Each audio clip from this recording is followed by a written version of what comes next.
YCP అధినేత మాజీ ముఖ్యమంత్రి వైఎస్ జగన్మోహన్ రెడ్డి వికృత చేష్టలు మానుకోవాలని జూలై 3వ తేదీన నెల్లూరు పర్యటనకు వస్తున్న జగన్మోహన్ రెడ్డిని చూసి నెల్లూరు ప్రజలు భయపడుతున్నారని జనసేన నెల్లూరు నగర అధ్యక్షుడు దుగ్గిశెట్టి సుజయ్ బాబు విమర్శించారు.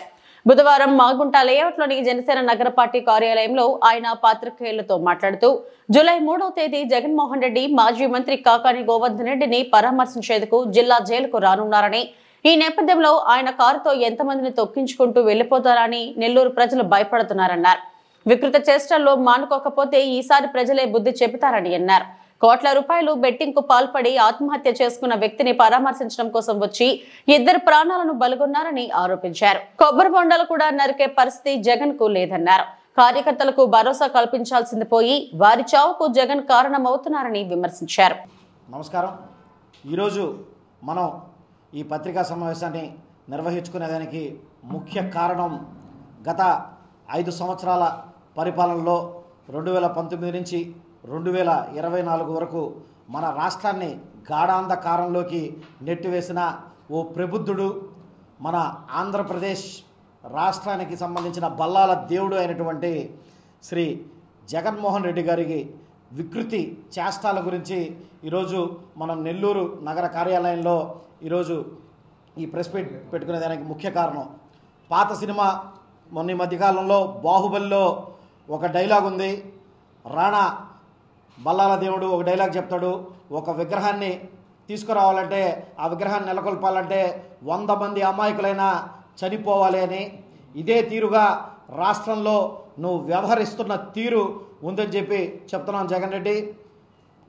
3 రోజుల క్రితం 4 రోజుల క్రితం పల్నాడు జిల్లాలో నీ యొక్క పర్యటన ఈ విధంగానే కొనసాగింది.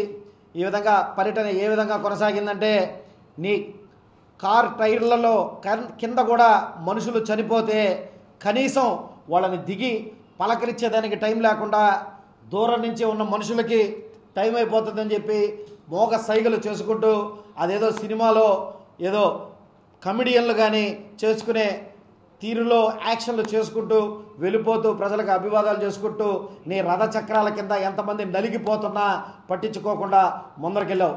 ఈరోజు రాష్ట్రంలో శాంతి భద్రతల గురించి పవన్ కళ్యాణ్ గారు వ్యాఖ్యానిచ్చారు. పవన్ కళ్యాణ్ గారు చెప్పిన విధంగా మరొక తూరుగానే ఇక్కడ శాంతి భద్రతల విషయంలో ఏమన్నా లోపిస్తే నీకు చరమ గీతం పాడేదానికి ఆంధ్ర ప్రజలు ఆల్రెడీ నీకు 11 సీట్లతో బుద్ధి చెప్పారు. కానీ రానున్న రోజుల్లో నువ్వు ఇటువంటి వికృతి చేష్టాలు ఇంకా మానుకోకపోతే ఇంకా తీవ్ర పదజాలంతో కూడా నీకు ప్రజలే, అధికార పార్టీ నాయకులు కాదు ప్రజలే నీకు బుద్ధి చెప్పేదానికి రెడీగా ఉన్నా అని చెప్పి మరొకసారి తెలియజేసుకుంటాం.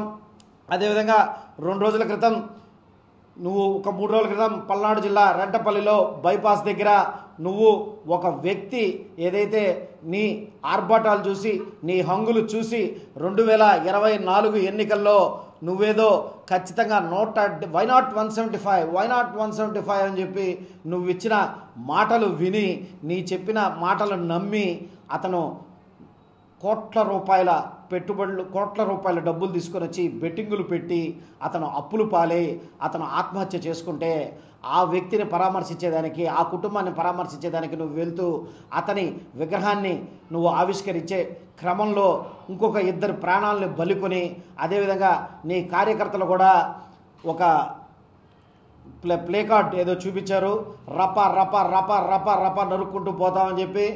నీకు కనీసం కొబ్బరి బోండాలు నరికే దానికి కూడా నీ ఇది లేదు, నీ బలం లేదని చెప్పి మరోసారి తెలియజేసుకుంటాం.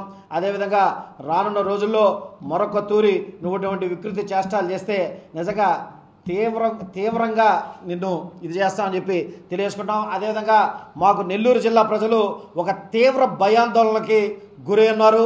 ఎందుకంటే జూలై 3వ తారీఖున నీ పార్టీ ప్రకటించింది నెల్లూరు నగరంలోకి నువ్వు వస్తున్నావని. నెల్లూరు నగరంలోకి నువ్వు వస్తుంటే నీ కారు టైర్ల కింద ఇక్కడ ఎంతమంది నలిగి చనిపోతారో, ఇక్కడ ఎంతమంది ఇబ్బంది పడతారో అని చెప్పి ఒకంత భయంగా బాధగా ఉంది. ఇక్కడ నెల్లూరు జిల్లాలో నువ్వు అడుగుపెట్టిన తర్వాత ఎటువంటి శాంతి భద్రతలు లోపించినా, ఎటువంటి ఇబ్బందికరమైన పరిస్థితులు వచ్చినా నెల్లూరు జిల్లా బార్డర్ కూడా దాటి నిన్ను పంపించే పరిస్థితి అయితే ఉండదని చెప్పి ఈరోజు పత్రికాముఖంగా తెలియజేసుకుంటున్నాం. అదేవిధంగా మరొక తూరి ఇటువంటి వికృత చేష్టాలు చేయకుండా నీ ఉనికి చాటుకునేదానికి ఈ సంవత్సర కాలంలో కేవలం 3 నుంచి 4 సార్లు మాత్రమే బెంగళూరు యలహంక ప్యాలెస్ వదిలి ఇక్కడ నీ ఉనికి చాటుకునేదానికి ఈరోజు ఈ ఆంధ్రప్రదేశ్ రాష్ట్రంలో ఒక 3-4 సార్లు నీ పర్యటన జరిగింది. ఇంకొకసారి నీ పర్యటనలో ఎటువంటి వికృతి చేష్టలు చేయకుండా చూడాలని చెప్పి కోరుకుంటాం. అదేవిధంగా నిన్న నీ కారు టైర్ల కింద ఎక్కడైతే నలిగి ఇబ్బంది పడ్డారో దాన్ని కూడా ఈరోజు పోలీసులు నిన్న రాత్రి సీజ్ చేశారు. ఇంకా దాని మీద పూర్తి దర్యాప్తు చేసి సింగయ్య మీ కార్యకర్త అయినా నువ్వు చెప్పుకుంటూ వస్తున్నావు అతను మా కార్యకర్త అయినా అంటే మీ కార్యకర్తని మీరు చంపేసుకుంటారా, మీ కార్యకర్తని మీరు నలిగి చేసుకుంటారా? కనీసం కార్యకర్తకి కనీస భరోసా కూడా కల్పించలేని వ్యక్తివి నువ్వు. ఎందుకంటే అదే మా పవన్ కళ్యాణ్ గారు ఎన్నోసార్లు చెప్పారు. ఎందుకంటే జనాల్లోకి వస్తే ఎవరైనా శాంతి భద్రతల లోపం సంభవిస్తుందని, ఏదైనా ట్రాఫిక్ ఇబ్బందులు కలగతుందని చెప్పి పవన్ కళ్యాణ్ గారు సైతం ఈరోజు ఆంధ్రప్రదేశ్ రాష్ట్ర ఉప ముఖ్యమంత్రిగా ఉండి కూడా ఎన్నో జాగ్రత్తలతో ఈరోజు ప్రజాక్షేత్రంలోకి వస్తున్నారు. కానీ నువ్వు కనీస ఆ ఇది కూడా లేకుండా నువ్వు చేస్తున్నందుకు మరొక తూరి ఇటువంటి రిపీట్ చేయదని చెప్పి ప్రెస్ ద్వారా తెలియజేసుకుంటూ సెలవు తీసుకుంటాను. జై హింద్, జై జనసేన.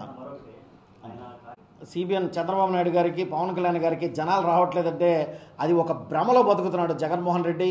ఎందుకంటే 2019లో అతిపెద్ద పార్టీగా అవతరించి 151 స్థానాల్లో నువ్వు గెలిచిన తర్వాత 2024లో అదే జనాదరణ పవన్ కళ్యాణ్ గారికి చంద్రబాబు నాయుడు గారికి లేకపోతే ఆ ఎన్నికల్లో 164 పైచిలుకు స్థానాలు కూటమి ద్వారా సాధించి ఈరోజు రాష్ట్రంలో పురోగభివృద్ధి దిశగా ఈరోజు అడుగులు వేస్తుంటే అవి చూసి నువ్వు ఏం చెప్పాలో తెలియక ఇటువంటి వికృతి మాటలు ఇటువంటి వికృతి చేష్టాలు చేసుకుంటున్నానండి.